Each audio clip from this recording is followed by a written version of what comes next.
Selamat berjumpa teman-teman mahasiswa. Kali ini Anda bersama dengan saya, Ganjar Garibaldi, dalam video kedua mata kuliah Perilaku Organisasi.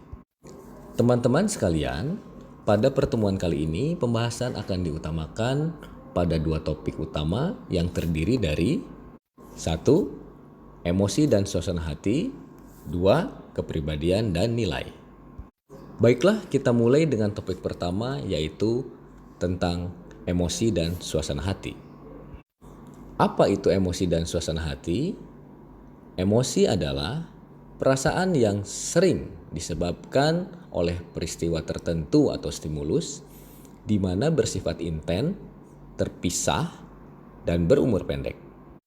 Sedangkan suasana hati atau mood adalah perasaan yang berumur panjang, tetapi kurang intens, dan sering muncul tanpa peristiwa tertentu atau stimulus.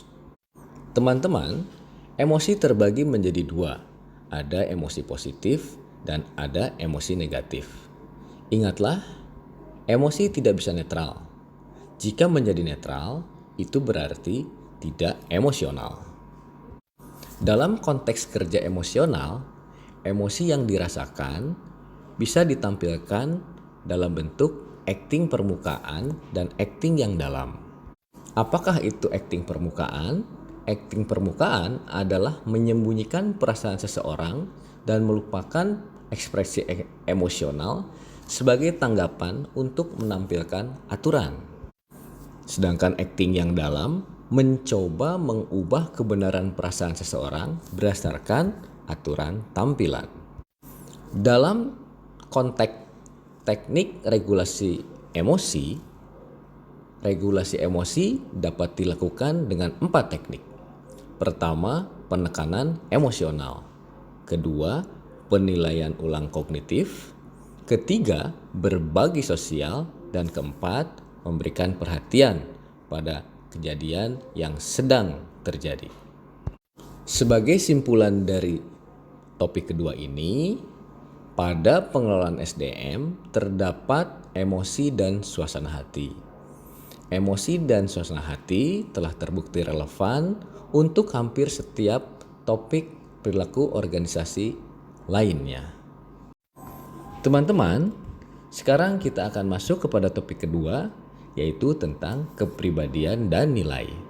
Baiklah, apakah itu kepribadian? Kepribadian adalah jumlah cara di mana seorang individu bereaksi dan berinteraksi dengan orang lain. Jadi dapat disimpulkan, kepribadian merupakan cara-cara pada umumnya dari seseorang ketika berinteraksi dengan orang lainnya.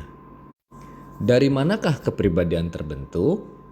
Kepribadian terbentuk pertama dari keturunan dan kedua dari lingkungan di mana seseorang berada.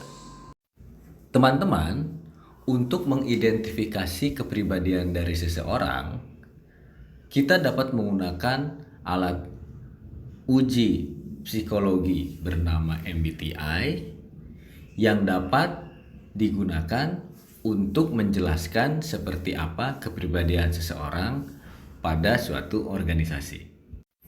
Pada alat uji MBTI ini terdapat 8 kepribadian yang biasa terdapat pada kepribadian orang-orang yang bisa digunakan terkait dengan produktivitas kinerjanya pada organisasi.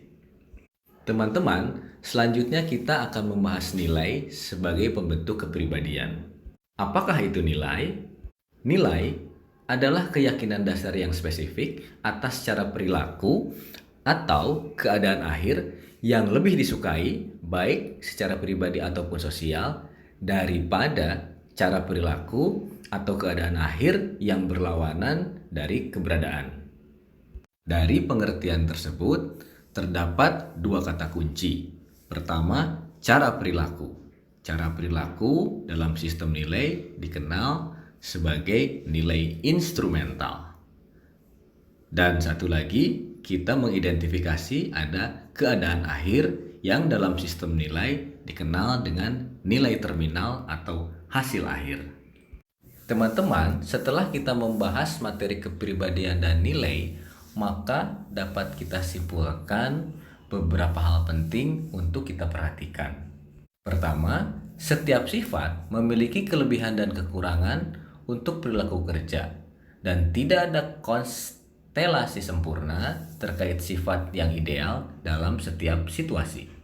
Kedua, kepribadian dapat membantu Anda memahami mengapa orang bertindak, berpikir, dan merasakan seperti yang kita lakukan. Demikian video kedua kita kali ini, semoga bermanfaat. Tetaplah belajar dan sampai jumpa.